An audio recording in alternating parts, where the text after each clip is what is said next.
नमस्ते मित्रों। दो बहनों की बातें पुस्तक के लेखक पंडित सिद्ध गोपाल कविरत्न जी। इस पुस्तक का पढ़ाने का उद्देश्य नवीन नवीन जुड़े युवाओं को वैदिक सिद्धांतों से वैदिक विचारधारा क्या है, सत्य क्या है, हमें जानने का प्रयास करना चाहिए। इसलिए हम आपके लिए यह पुस्तक लेके आए हैं। सत्य प्रकाशन वृंदावन मार्ग मथुरा से यह प्रकाशित हुई है। इसमें विषय सूची ईश्वर है या नहीं।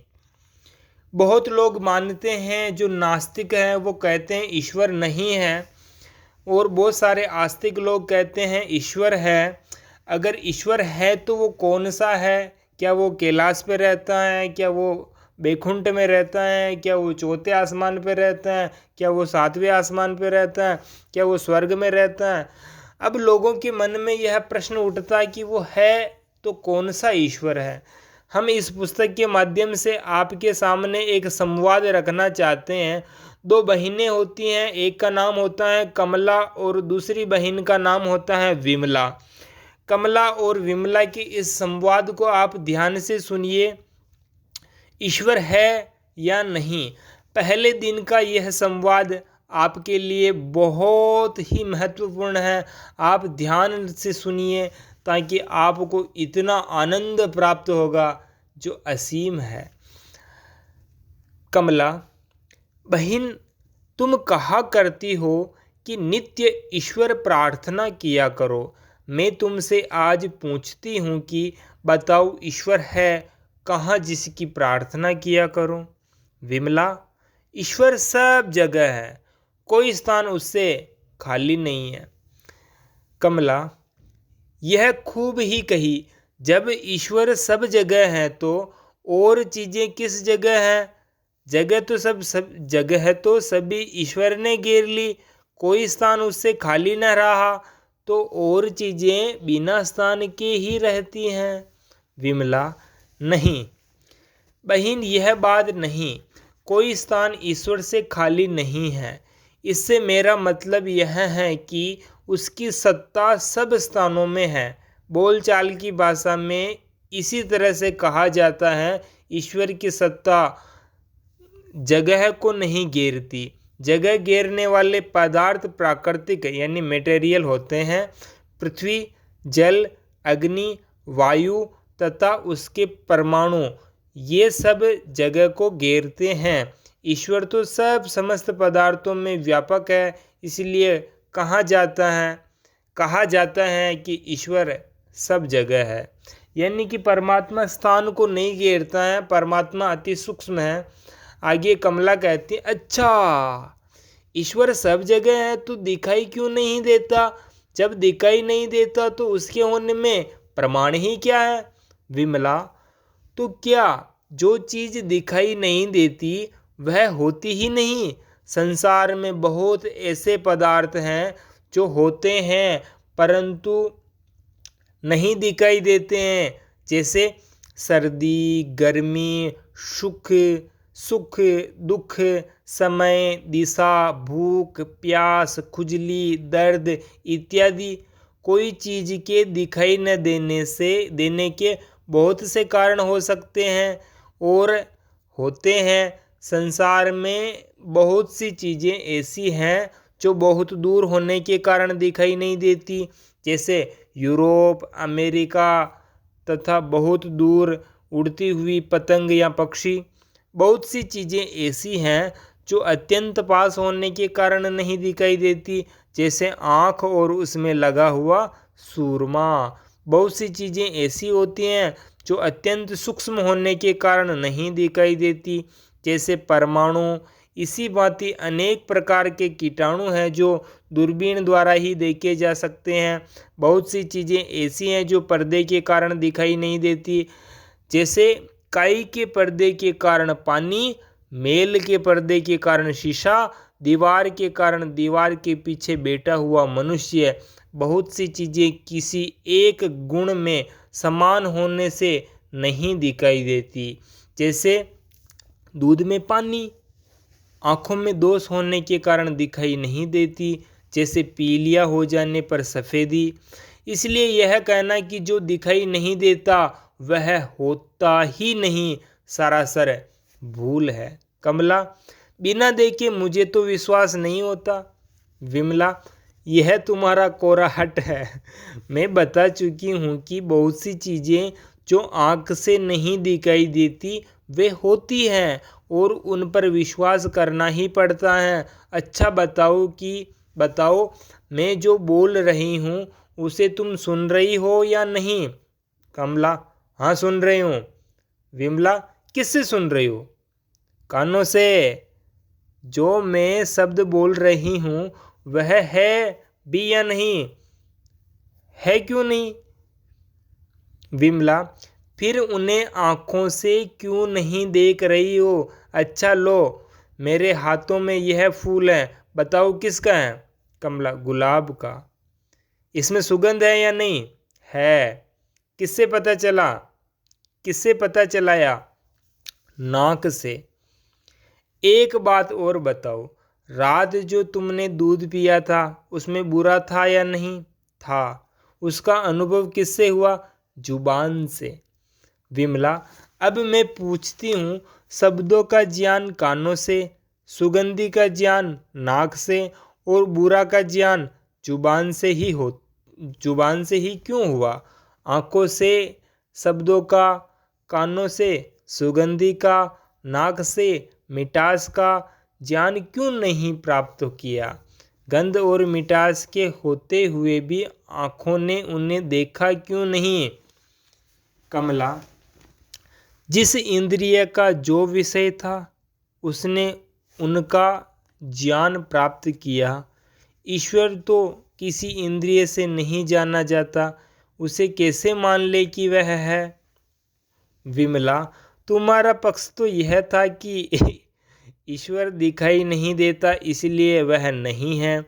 जरा देर में ही बात बदल दी। अच्छा चलो, यह बात तो तुमने मान ली कि जो चीज़ें आँखों से दिखाई नहीं देती वह भी होती हैं। यह और बात है कि उसका ज्ञान आँख के अतिरिक्त दूसरी इंद्रियों से हो। अब तुम इस बात पर आए हो कि ईश्वर किसी इंद्रिय से नहीं जाना जाता, उसे कैसे मान लें कि वह है? अच्छा बताओ, इंद्रियों से न जानने के कारण तुम ईश्वर को नहीं मानते हो, तो इन इंद्रियों को ही कैसे जानते हो? यदि कहो इंद्रियों को इंद्रियों से जानता हूँ तो यह आत्माश्रय दोष है, क्योंकि कोई भी दृष्टा स्वयं ही दृष्ट नहीं हो सकता। इंद्रियां इंद्रियों को जान भी कैसे सकती हैं जबकि उनके भिन्न भिन्न विषय हैं? आँख का रूप, कानों का शब्द, नासिका का गंध, जीवा का रस और त्वचा का स्पर्श विषय है। नाक आँख को नहीं जान सकती, जीवा कानों को नहीं जान सकती। कमला, वाह, जान क्यों नहीं सकता? जब मैं शीशा हाथ में लेता हूँ तो आँख, मुख, नाक, कान, जीवा आदि सब इंद्रियां दिखाई देती हैं। आँख तो वह इंद्रिय है जो समस्त इंद्रियों का ज्ञान प्राप्त करा देती है। विमला, यह तुम्हारी भूल है। आँख से जो कुछ भी देखती हो वह रूप ही देखती हो, अन्य इंद्रियां उनके विषयों को नहीं। शीशे के द्वारा इंद्रियां कहाँ दिखाई देती हैं? इंद्रियों के गोलक अर्थात स्थान दिखाई देते हैं जो रूप वाले हैं। इंद्रियां उन स्थानों में शक्ति रूप में विद्यमान है। आँख समस्त इंद्रियों का ज्ञान तो क्या कराएगी? आँख तो स्वयं अपने आप को भी नहीं देखती। और यदि तुम्हारी यह धारणा है कि शीशे से आँख दिखाई देती है तो लो, मैं तुमसे एक बात पूछती हूँ, बताओ मेरे हाथ में क्या है? शीशा है। शीशा है, यह किसने देखा? आँखों से। अच्छा, आँखों से शीशे को देखा तो शीशा देखने से पहले आँखों का ज्ञान था। इसका मतलब यह हुआ कि यदि आँखें न होती तो शीशे को नहीं देख सकती थी। अब बोलो, आँखों से शीशे का ज्ञान होता है या शीशे से आँखों का ज्ञान होता है। यदि शीशे से आँखों का ज्ञान होता है तो आँखों के फूट जाने पर शीशा फूटी आँखों का ज्ञान अवश्य करा देता। आँखों के चले जाने पर शीशा आँखों का तो ज्ञान क्या स्वयं अपना ज्ञान भी नहीं करा सकता। और जरा गहराई से सोचेंगे तो पता चलेगा कि आँख भी जो कुछ देखती है वह साधनों की सहायता से देखती है, स्वतंत्र रूप से नहीं। यह बात तो ठीक है कि रूप का ज्ञान बिना आँखों के नहीं हो सकता, लेकिन रूप का ज्ञान भी हो सकता है। लेकिन रूप का ज्ञान भी आँखें अपने आप ही नहीं कर लेती। कमला, आँखों को किन साधनों की जरूरत है? आँखें तो स्वतंत्र रूप से देखती हैं। आँखों का तो विषय ही देखना है। जरा बताओ कि आँखें स्वतंत्र रूप से क्यों नहीं देखती? विमला, अच्छा सुनो, मैं इस समय सारी चीज़ें को देख रहा हूँ, लेकिन अगर इस समय घोर अंधेरा हो जाए तो मैं ये सारी चीज़ें देख सकूँगी या नहीं? कमला, नहीं। विमला, तो पता चलता है कि देखने के लिए न सिर्फ आँखें ही चाहिए, बल्कि प्रकाश भी। प्रकाश के न होने पर आँखों के होते हुए भी मैं अंधी हूँ। अच्छा, प्रकाश और आँखें दोनों ही चीज़ें मौजूद हो तो भी मैं नहीं देख सकती। अगर देखने की चीज़ एक निश्चित स्थान पर न हो। देखा, यह किताब है। यदि मैं इस अक्षर एक फलांग की दूरी से देखना चाहूँ तो क्या देख सकती? और यदि आँख पर पुस्तक को लाऊं तो इसके अक्षर नहीं देख सकती। अक्षरों को पढ़ने के लिए एक निश्चित स्थान चाहिए, तब उन्हें देखा और पढ़ा जा सकता है। और देखो, आँखें प्रकाश और निश्चित स्थान भी हो तो भी नहीं देख सकती। यदि मन का संबंध आँखों से न हो, मन यदि किसी कार्य में लगा हो, आँखों के सामने से चीज़ निकल जाएगी, परंतु आँखें उन्हें देख न सकेगी। बहुधा ऐसा होता है कि सामने से कोई चीज़ निकल गई, किसी ने पूछा आपके अमुक चीज़ को देखा, तो उत्तर मिलता है अजी मैंने ख्याल नहीं किया। अब तुम समझ गए होंगे कि देखने के लिए कितने साधन चाहिए। कमला, तुम्हारे इन तमाम बातों के कहने का मतलब क्या हुआ? विमला, अब भी नहीं समझी? मतलब यह हुआ कि अगर ईश्वर को इंद्रियों से नहीं जान सकते तो इंद्रियों को भी इंद्रियों से नहीं जान सकते, फिर भी इंद्रियों को मानना पड़ता है। फिर ईश्वर के मानने में ही शंका क्यों? कमला, इंद्रियों को कैसे जानी जाती हैं? विमला, इंद्रियों को जीवात्मा अनुभव द्वारा जानता है। जब उनसे शब्द, स्पर्श, रूप, रस, गंध का ज्ञान प्राप्त करता है तो वह जानता है कि मेरे पास साधन है जिनसे मैं काम ले रहा हूँ।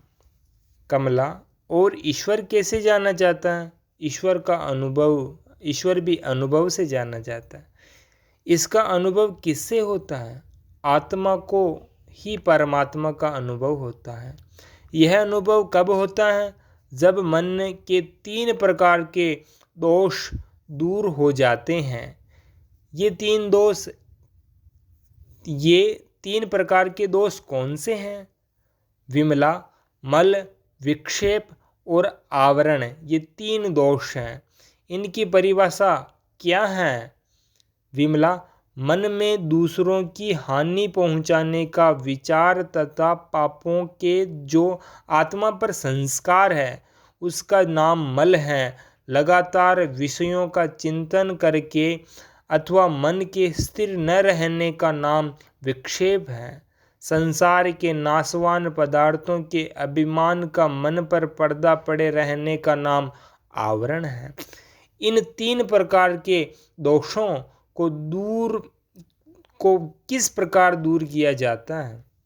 विमला, इनके दूर करने में 3 साधन हैं। वह कौन से हैं?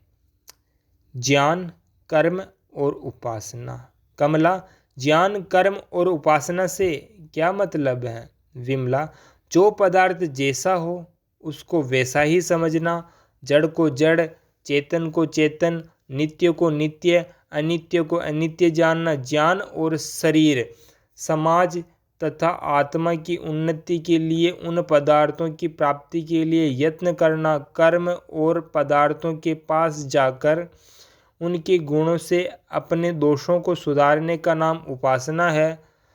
कल्पना करो, एक मनुष्य शीत से सताया हुआ है। अगर वह शीत दूर करने के लिए जल के समीप जाता है तो यह उसका अज्ञान है, ज्ञान नहीं।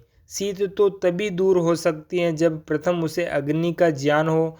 फिर शीत शांत करने के लिए वह अग्नि की प्राप्ति के लिए कर्म करें और फिर अग्नि के समीप जाकर शीत रूपी दोष को, अग्नि के गुण, गर्मी से दूर करे। तात्पर्य यह है कि ज्ञान से मल, कर्म से विक्षेप और उपासना से आवरण दूर होता है, तब कहीं परमात्मा का अनुभव होता है।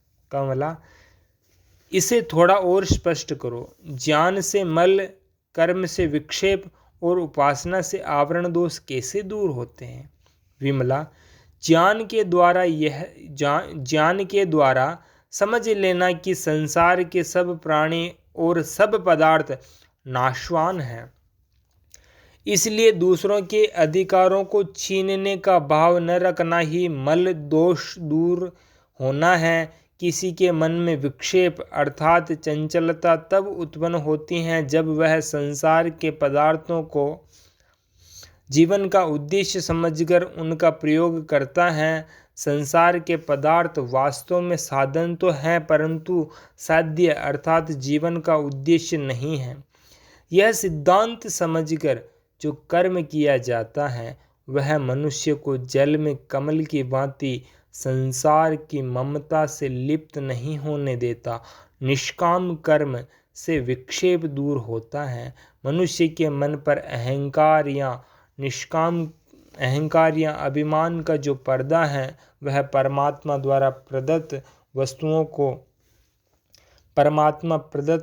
को अपनी समझता है। मेरा धन, मेरी स्त्री, मेरा बल, मेरा राज्य, मेरी हुकूमत आदि आदि। अभिमान में वह दूसरों को सताता है। वह समझता है कि मुझसे बड़ा कोई नहीं है, परंतु जब यह ज्ञान पूर्वक कर्म करता है, मन और इंद्रियों को बाहर के विषयों से हटाकर शक्तियों को हृदय में एकाग्र करता है और समझता है कि मेरे परमात्मा है और मैं परमात्मा के निकट हूँ, बस इसी उपासना से अहंकार अर्थात आवरण दोष दूर हो जाता है।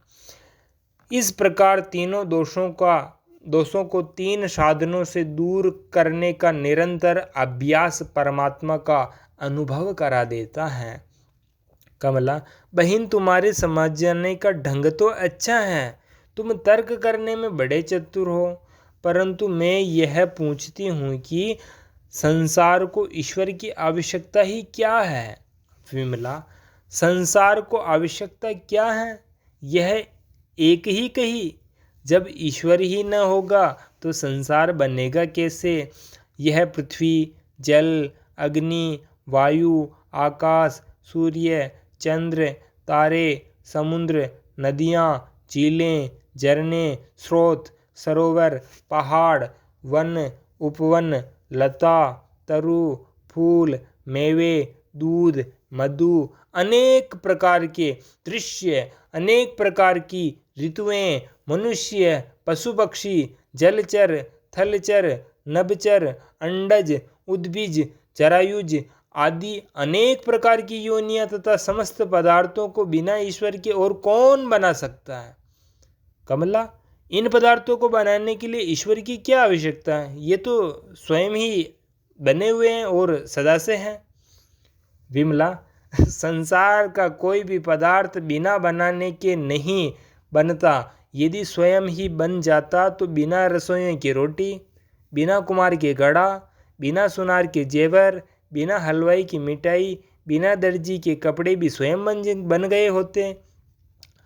दूसरे कोई भी बनी हुई चीज सदा से नहीं होती।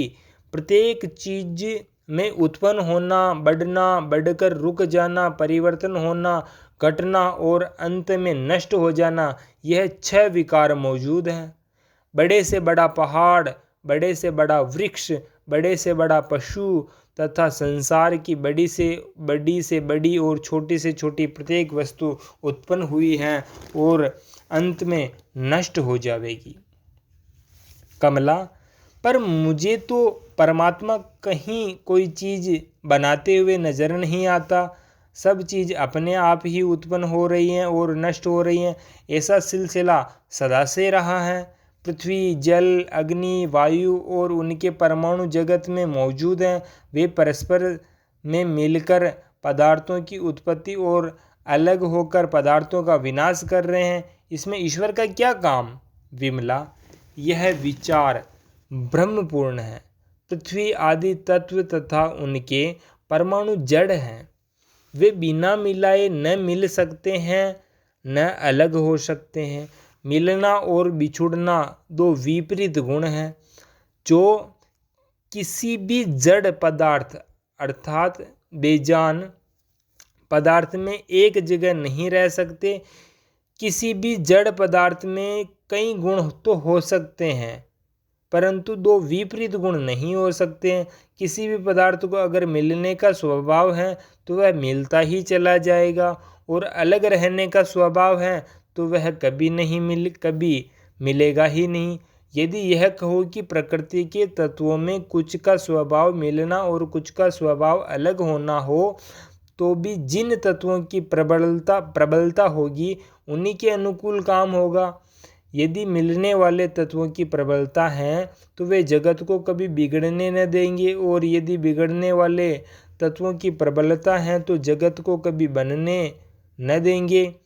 और यदि बराबर बराबर रहने का स्वभाव है तो जहाँ 2 तत्व मिलेंगे वहाँ 2 ही अलग होंगे, तो कोई भी चीज़ नहीं बन सकती। परंतु संसार में प्रत्येक चीज बनती, बिगड़ती और स्थिर रहती हुई देखी जाती है।